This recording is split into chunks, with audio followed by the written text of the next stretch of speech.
the louder and the more people like Bush and Blair and others speak about women's rights in the context of occupation, I think the greater the backlash will be for women in Iraq.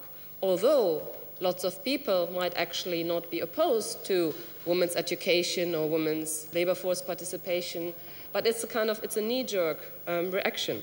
I think it would be good, rather than sending these nonsensical gender advisors from the United States or Britain or Germany to Iraq, I think what would be good is to try to facilitate encounters with women from other countries like Bosnia, like Palestine, like Egypt, who went through similar experiences. For Saul Landau, you've called on the imagination of the jury. Could you please seed that imagination with ideas you have about how the media can be held responsible both legally and through forms of resistance?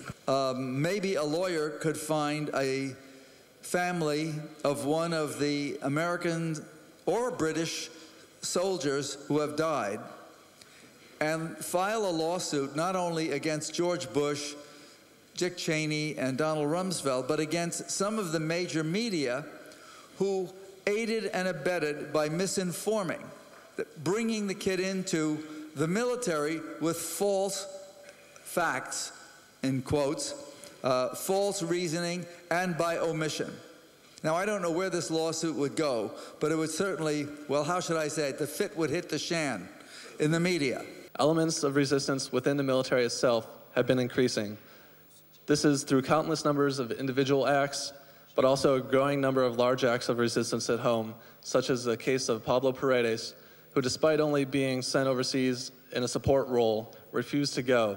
He was sentenced to 3 months hard labor. Also, Camilo Mejia, after serving a tour of duty in Iraq, refused to go back a second time. He was sentenced to 1 year in jail. Cases like these are becoming more common. It's very significant in this sense that one member of the jury of conscience in this tribunal is a conscientious objector. Mehmet Tarhan is not against the Turkish military. He's against all militaries. Most importantly, he's against the very institution of military service, which even in the absence of war, perhaps more effectively then, militarizes our minds, our bodies, our relationships with each other, and our own self-understanding.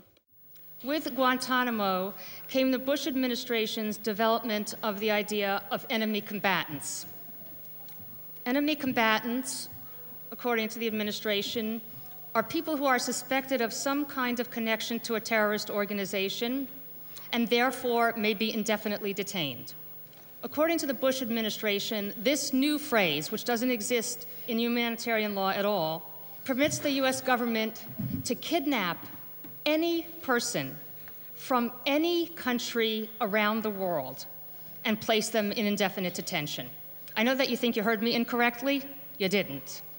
Any person from any country at any time, without notifying your government, without notifying you, without making any charges, without giving you any trial, any access to a lawyer, or any access to a court. And lest you think that this is just an idea in the head of George W. Bush, it is happening right now.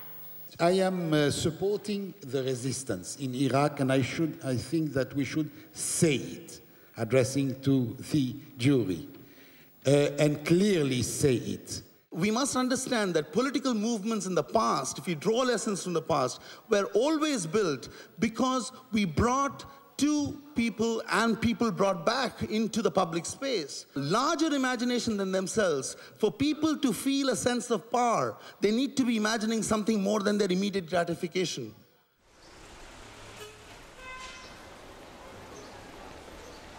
Peki böyle bir sivil girişimi nasıl değerlendiriyorsunuz? Tabii bir kere cesaret isteyen bir girişim. Onunla birlikte bence onurlu bir duruş başlı başına olması gerekliydi. Bir zamanda Bertrand Russell vesaire de uğraştı. Belli bir çevrede duyulur. Toplumun büyük kitleri bundan habersizdi bile. Amacı ne yani bu mahkemenin sadece sesini duyurmak mı? Irak'ta işlenen savaş suçlarını ifşa etmek, bunların kaydını tutmak ve bununla ilgili kamuoyu yaratmak. İnsanların yapmasına gerek yok onu ya. O Allah yapılan zulmü kimsenin yanına bırakmaz. Pinochet yargılanıyorsa, bir sürü şey yapan, katliam yapan diktatörler yargılanıyorsa Bush da bir gün yargılanacak. Onun ön provası diye düşünüyorum ben.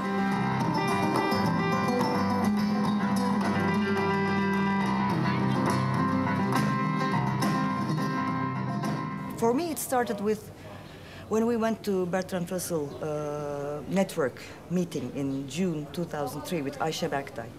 We went there and we had a workshop. In this workshop, we met people from other parts of the world who had also written to Russell Foundation for support with the same idea. From Japan, from Brussels, from the United States, from Denmark.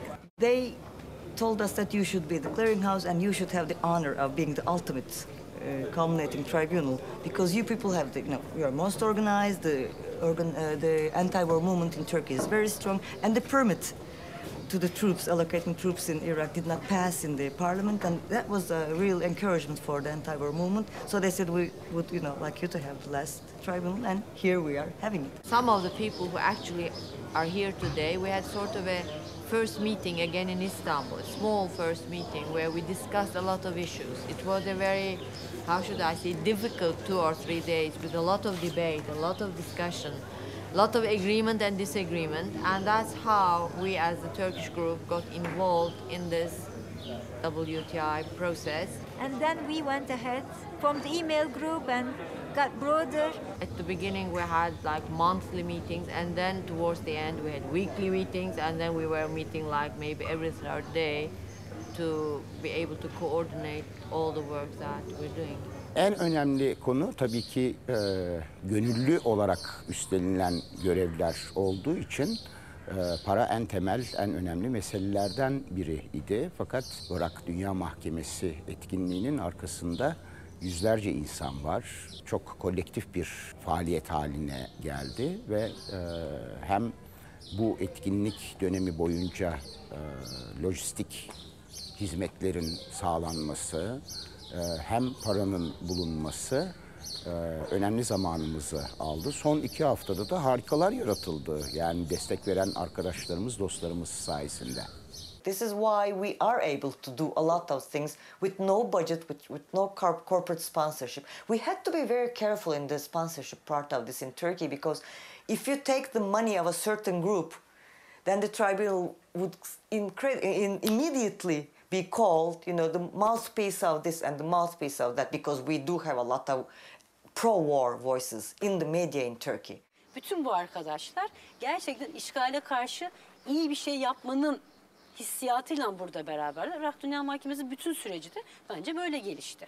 Onlara bakmak gerekiyor. Onlar emin olun ki bunun en ufak bir şekilde yanlış bir yola girmesinin önündeki en büyük engeller olacaklardır ve bununla hepimiz güvenmeliyiz.